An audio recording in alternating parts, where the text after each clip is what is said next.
Hi everybody, hope you've had an okay week and you managed to get a little bit of a break or some sort of rest over the weekend. Shame about the weather, but we're back to a bit of sunshine now and hopefully in for a good week where we're slowly getting to grips with what it means to be stuck indoors a little bit more and online learning and all the rest of the jazz that this pandemic brings. So this week we're going to be carrying on with the remaining criteria for this legislation unit. We're going to be looking at 4.1, 4.2 and 1.1, and then that will be all of the criteria for this unit delivered for you.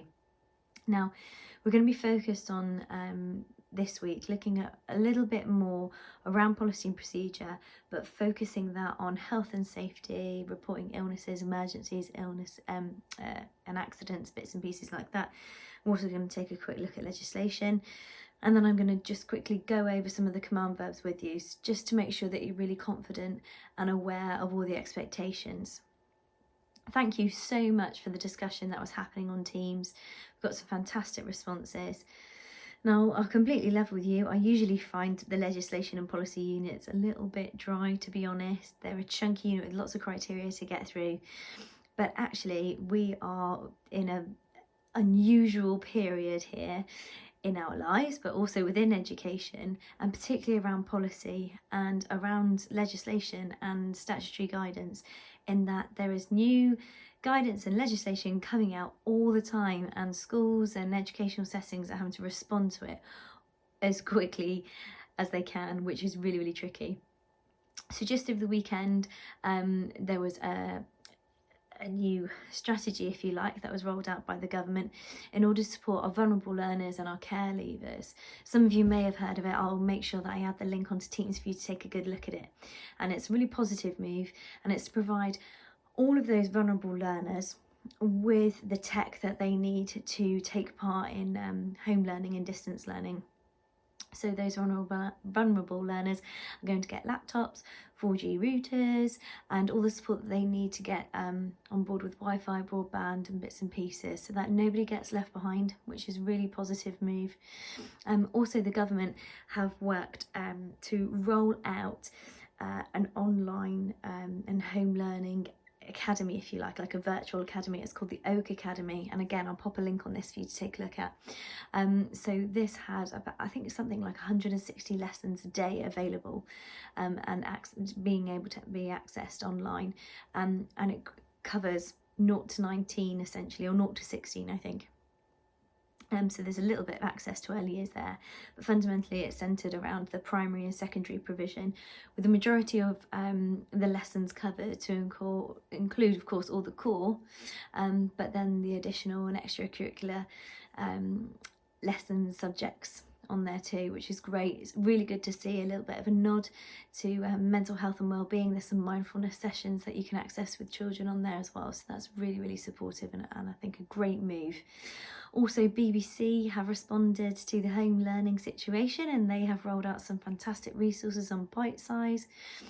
So with the move from the government to support those vulnerable learners, and schools racing to put that policy into practice, to actually get the procedure in place to provide children and young people with all these resources, it's great to see other people responding and other strategies sitting in line with this to make sure that every child becomes an able child during this period of time. Okay, so let's crack on and have a quick look then at 4.1. So apologies, I've got my laptop facing me as a little bit of a guide. So when you're going through this, please find the slide that says 4.1 and just follow my guidance as I talk through it for you. Okay, so 4.1 is explain the policies and procedures of learning environments in response to accidents, incidents, emergencies and illness. Okay, so we've got to make sure that we're really clear on how we define accidents and incidents, because the two can get clouded quite easily. Accidents can range from a minor graze to a severe injury, but it's something that usually requires first aid, particularly in a school or educational setting. The policies and procedures that we're going to look at around accidents are going to be the health and safety policy first and foremost. So the health and safety policy should talk about risk assessment and the steps that we take, the control measures we put into place to eliminate or reduce harm and potential risks. first aid policy, that's going to include who your nominated first aiders are, maybe when and where they get their training, where first aid kits are located, how you can report them, how you record these accidents. There's also going to be, following from that, a procedure for recording and reporting of accidents, and we'll go into that a little bit further on in the next criteria. But within a first aid policy, it may be that there's a separate procedure or a footnote to it, but within those policies we need to definitely talk about what is the procedure for reporting, okay, whether that's to the parent or whether that's to the health and safety executive or designated safeguarding lead, but there needs to be that captured in there. So incidents, these are things that happen out of the ordinary that require an intervention. So we've got an example on the PowerPoint that talks about a bomb threat or strangers on the premises, weapons or extreme weather, for example. But those are incidents. We did have a little discussion about this and just thinking about, we talked about the lockdown policy and how some of our primary schools have been practicing them, and we had practiced them in college. I think, Matt, you'd said that it had been discussed in Paignton. But when we think about policies and procedures in relation to incidents, we need to think about things like a lockdown policy, but also risk assessment policy as well, premises management policy. We might talk about extreme weather policies. There can be all sorts of bits and pieces that go into this. And actually, this pandemic outbreak and the way it's contained, crisis or emergency measures policy could fall into that bracket. Okay, so then let's think about emergencies. Now, it's really, really difficult because it all seems to fall into one, really, and the two cross over a little bit. But emergencies, these are things that need an immediate response. They could include things like a fire or an evacuation, or security breaches or missing children. Okay, things that require sometimes outside intervention, and whether that's bringing in a service, or a frontline service, for example, or making immediate referral to one of those services. So policies and procedures that can relate to emergencies, fire evacuation procedure. Okay, so that could be in a fire evacuation policy, but then a procedure would be very specific on what to do. Maybe it's got a flow chart in there. Health and safety policy, again, lockdown policy or procedure for reporting emergencies. Okay, so we'll find that there's going to be a lot of policies that take all of these separate categories, if you like, and they have a bit of information that supports each one. It's okay within your assignment to be repetitive and say, well, actually, I think the health and safety policy would cover this. We would expect it to. That's absolutely fine. Illness. Okay, so these type of policies include recognising the illness in the first place. We might have things like a sickness policy, and a lot of sickness policies, they will list common illnesses and maybe the period of time that you need to remain off the school or who it needs to be reported to. A first aid policy. Okay, so how we are going to respond to a child that's ill in the first place and who's going to be responsible for that, who's the nominated first aider. Health and safety policy, it's like our umbrella policy, if you will. Procedures for managing bodily fluids, that could be something that goes on there too, because actually we need to think about containment and disinfecting and reducing spread to others. All of those things seem quite topical now, don't they? And actually, I imagine that moving forward, when we go back to school and when schools reopen, which is obviously being speculated at the minute, I'm sure the policies in relation to illness and the management of illness are going to be tightened, and there will be, of course, some legislation and statutory guidance that we are provided with from the government, from the Department of Education, that's going to help us manage putting procedures into practice moving forward. Okay. Little bit of a look at 4.2 then. So 4.2 is explain the correct procedures for recording, reporting accidents, injuries, signs of illness and other emergencies. Okay, so we've moved on slightly from policies to procedures and now looking about what's a correct procedure for reporting these things in the first place. So it's all about the paperwork.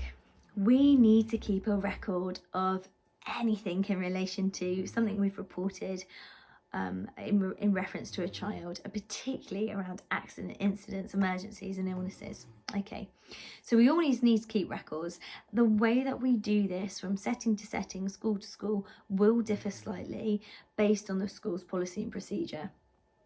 But most settings will have an accident book, or they'll have specific forms and documents that you need to complete and record information in a particular set format so it's nice and consistent, and also store that information in a secure way under maybe the child's surname or class, or a way that basically you can access it very easily, okay, for future reference if you needed to. If an accident or an injury is severe, and the definition of what is severe usually falls into it will cause more than 3 days absence, it should also be reported to the Health and Safety Executive, otherwise known as HSE, as well. Okay, we also have a requirement to report to the HSE what we call like a near miss. All right, so if an accident or incident occurred and it was very close to being severe, we're also obliged to report that information too. Okay, now the Health and Safety Executive website is absolutely fantastic. You can go on there and they provide lots of guidance for you where you can really just pave out whether you need to report something or you don't. There's lots of really good examples on there. You can select your industry, so you can select education, and they'll give you some really good examples of what can be reported and what doesn't need to be. So when it comes to writing your assignment, I absolutely recommend going on the HSE website and taking a look. Okay, now it's important to remember that there's a designated person in every local authority who you can contact, and it would be most likely that there would be the health and safety representative within your work, the person responsible for that within your work, within your school, could contact that person, local authority, and they could talk through an event. So my previous work, I used to do that all the time. It may be that I come across an illness and I was a little bit unsure about how it would affect maybe other members of staff, or the impact it would have on other children, or maybe I had some food poisoning with some of my settings. I would just call up that nominated health and safety representative within the local authority, and we would have a discussion together. We would risk assess it together and make a plan moving forward, and I would include all of that information in my report if I needed to make a report to the Health and Safety Executive. Okay. Illnesses such as measles should be reported to local authorities, who will monitor prevalence and local outbreaks. So again, quite topical for us to think about now, and thinking forward to the future, I can imagine that we are going to have quite a strict policy and procedure, or legislation or guidance even, that talks to us about how we need to report concerns or children who we believe may be at risk in the future of COVID-19. Who knows what the future is going to look like, but I imagine we're probably going to tighten up on our policies around reporting to local authority and tracking potential outbreaks.